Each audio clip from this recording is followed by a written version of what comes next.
สภาพเส้นทางลาวปี 2025ถ้าเทียบใส่ประเทศเพื่อนบ้านแล้วน่าจะเป็นเมื่อ 4-50 ปีก่อนกราบทักทายสบายดี FC ท่านผู้ชมทั้งหลายมาพบมาพอกับค่อย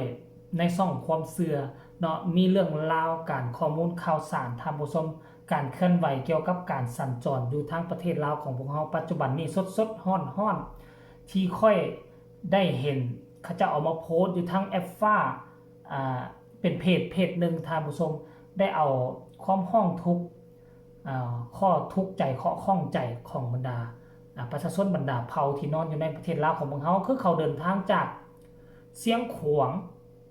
มายังหลวงพระบางท่านผู้ชมแต่ว่าเหตุมันเกิดอยู่ในขงเขตเมืองเสียงเงินของแข่งหลวงพระบางของพวกเขานี่เนาะเขาบอกว่าอยู่อิงตามคลิปนี่เขาบอกว่าอยู่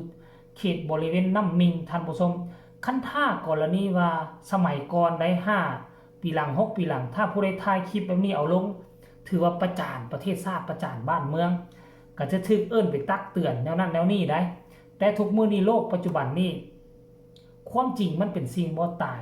ท่านประธานประเทศก็ว่าเฮ็ดทุกสิ่งทุกอย่างต้องให้ประชาชนเป็นหูเป็นตาในเมื่อให้ประชาชนเป็นหูเป็นตาทุกมื้อนี้มันเป็นโลกโซเชียลยุคมือถือเห็นจุดใดบ่ดีเฮาก็ต้องถ่ายลงถ่ายแล้วหน่วยงานที่เกี่ยวข้องคันเจ้าละอายต่อโลกโซเชียลเจ้าละอายต่อบ้านต่อเมืองเจ้าก็ต้องลงไปแก้ไขหาวิธีแก้ไขเพราะว่ารัฐบาลมอบหมายให้เจ้าแล้วเป็นหน่วยงานที่ดูแลรักษาเกี่ยวกับด้านนั้นๆในเมื่อเห็นคลิปแบบนี้แล้วเจ้าย่านนายฮู้เจ้าก็ฮีบไปเฮ็ดให้มันดีมื้อนี้เขาถ่ายคลิปลงว่ามันบ่ดีมื้ออื่นมันดีเขาก็จะไปถ่ายคลิปว่ามันดีเขาก็สิย่องย่อสรรเสริญของพวกเจ้าเนาะมาในมื้อนี้นี่ยังมีหลายเส้นทางแต่ว่าค่อยก็แปลกใจเป็นอย่างทางภาคใต้ทางจึงดีจึงเด่นจึงงามสะอาดงามตามีเส้นขีดกลางมีเส้นขอบทาง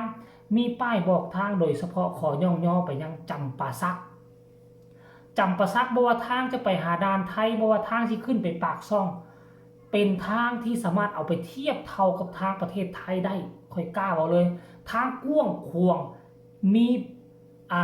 อักษรบอกทางมีไหลทางมีขีดกลางทางคือครบสุดตามมาตรฐานต่างประเทศแต่โกงกันข้ามกลับคืนมาย้อนใส่หลวงพระบางของพวกเราทางเข้าเมืองออกเมืองสมแล้วที่เป็นเมืองมรดกโลกต้องรักษาเอาไว้ความเก่าความแก่เบิ่งแล้วเส้นทางน่ะเป็นบุรุษคุกคักคือแต่เฮาเอารถไปแล่นอยู่ทงไห้หินนี่แหละบางบ่อนก็เป็นไห้บางบ่อนก็เป็นลูกเป็นโนนบุรุษคุกคักอันนี้แหละจุดขายของแพงหลวงพระบางมันรักษาไว้แล้วนี่แล้วมื้อนี้ค่อยคิดว่าปี2025แล้วมันจะบ่มีภาพบรรยากาศเส้นทางเป็นแล้วนี่เส้นทางตัวนี้เป็นเส้นทางหลวงแห่งชาติอยู่บริเวณเขตน้ำมิงก็เป็นเส้นทางเลขที่13นั่นตัวแต่เป็นอย่างมันจึงเกิดปัญหานี้ขึ้นมาทั้งที่เป็นเส้นทางหลวงแห่งชาติปกติแล้วก็ต้องพากันสุ่มใส่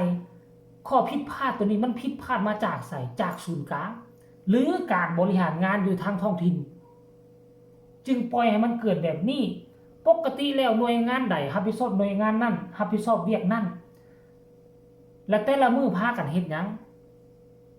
นั่งอยู่ห้องล่าห้องการหรือว่างบประมาณบ่มีค่อยสงสัยได้อย่างเดียวคืองบประมาณบ่มีคือพนักงานเขาห้องการเขาก็อยากเฮ็ดสุดใจนั่นแหละแต่มาคัดมาข้องคึงด้านงบประมาณอย่าลืมว่างบประมาณนี่เขาเบิกให้แต่ละแผงแต่ละบอนมันจะบ่แตกต่างกันถ้าหากว่างบประมาณในสุดนี้เบิกให้ภาคนั้นก่อนภาคนี้ก็อดไปหลาย10 ปีมันเป็นลักษณะแบบนี้เพราะฉะนั้นแล้วท่านผู้ชมถ้าเจอปัญหาแบบนี้พวกเจ้าก็ต้องระมัดระวังตามคลิปนี้เพิ่นบอกว่าถ้าไผจะมาเส้นนี้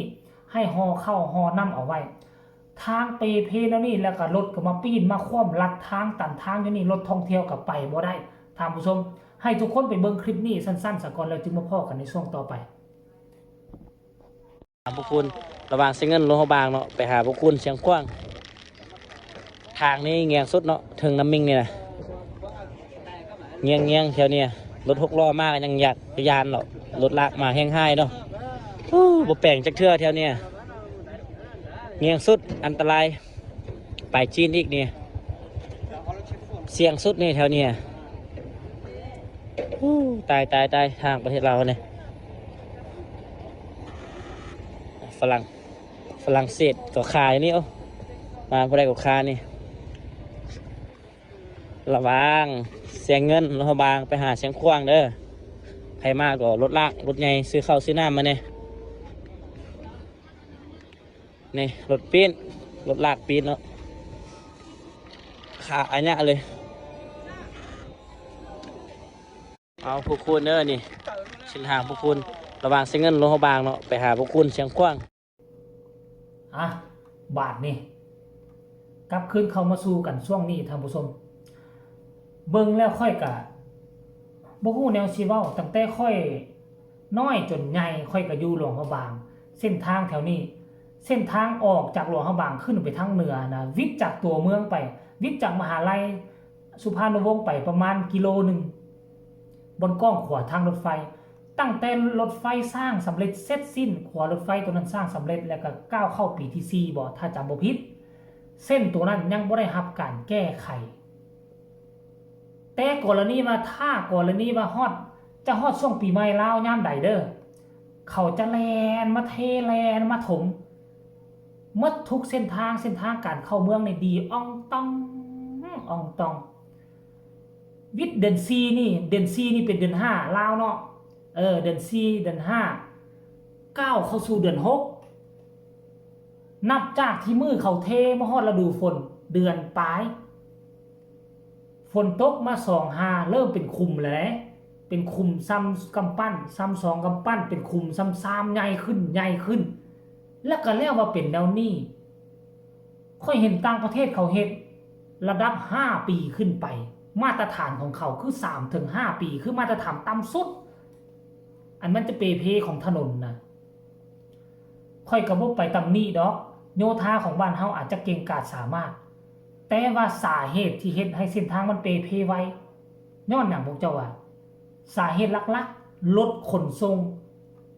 ต่างเกินน้ำหนักก็มีส่วนเกี่ยวข้องสาเหตุที่เฮ็ดให้ทางลุกทางโน้นทางทุกม่องมันมีตัวเลขกำกับให้ต่างเท่านั้นต้นเท่านี้ต้นถ้าหากว่าต่างเกินทางมันก็ลุกมันก็ยุบมันหับน้ำหนักบ่ได้ในเมื่อทางลุกทางยุบทางเป็นแบบนี้แล้วเฮาจะไปเอาผิดผู้ใดต้องมุ่งหน้าไปหาหน่วยที่กวดกาน้ำหนักหน่วยที่สั่งน้ำหนักลดแต่ว่าบ้านเฮาบ่เข้าใจให้กันคอดบ้านเฮาคือคอดประสานงานการเฮ็ดเวียกการสืบสวนสอบสวนมันบ่เป็นไปตามขบวนการหรือว่ามันบ่มีหน่วยงานแบบนี้ถ้าเป็นประเทศไทยแม่ทางลงทางลุกไปกวดทางถ้าทางยืนยันแล้วได้มาตรฐานเป็นอย่างมันจึงลุกไล่เบิ่งรถมุ่งเป้าไปหารถต้องต่างน้ำหนักเกินแล้วใครเป็นผู้ควบคุมกันการต่างน้ำหนักการใส่น้ำหนักให้รถบ่ให้เกินเท่านั้นเท่านี้แน่มุ่งเป้าไปหาเจ้าหน้าที่ที่รับผิดชอบเท่านี้มันก็จบบ่ได้ยากแต่บ้านเฮามันบ่ได้เฮ็ดเวียกแนวนี้บ้านเฮาเพกับเพลุบก็ลุบแล้วก็ปล่อยมันลุบแล้วมันก็ควดไปฝนตกมาก็เป็นหนองคลองบึงขึ้นมาเอาแล้ว10 ปีซีซาดจึงไปถมฮอดปีใหม่ลาวก็ไปถมใส่บ่ไปนำเอาความผิดจากผู้นั้นผู้นี้นะความจริงแล้วเรื่องปัญหานี้มันสามารถไปนำสืบสาวเล่าเรื่องเอาความผิดได้แต่ว่าบ่มีผู้ใดเฮ็ดเอาเนาะก็เอามาฝากมาต้อนกันเพียงส่ำนี้แหละท่านผู้ชมเอ้ยเว้าหลายก็เว้าบ่ได้เว้าก็เพื่ออยากให้บ้านเฮามีเส้นทางที่ดีเนาะมีเส้นทางที่ดีมีเป็นหน้าเป็นตายุคนี้ปี2025แล้วประเทศชาติบ้านเมืองเฮาจะเข้า50 ปีแล้วปลดปล่อยมาเนาะแต่ก็ยังบ่ไปใส่บ้านเขาปลดปล่อย40 ปีบ้านเขายังเจริญรุ่งเรืองกว่าบ้านเฮาก็มีเนาะคือดังอดีตท่านนายกว่าสิงคโปร์บ่มีบ่แฮบ่ค้ำจักหน่อยเฮามีบ่แฮบ่ค้ำเป็น20-30แฮมจนลงเอ้าฝากไว้ซั่นนี้บ่หลายสบายดี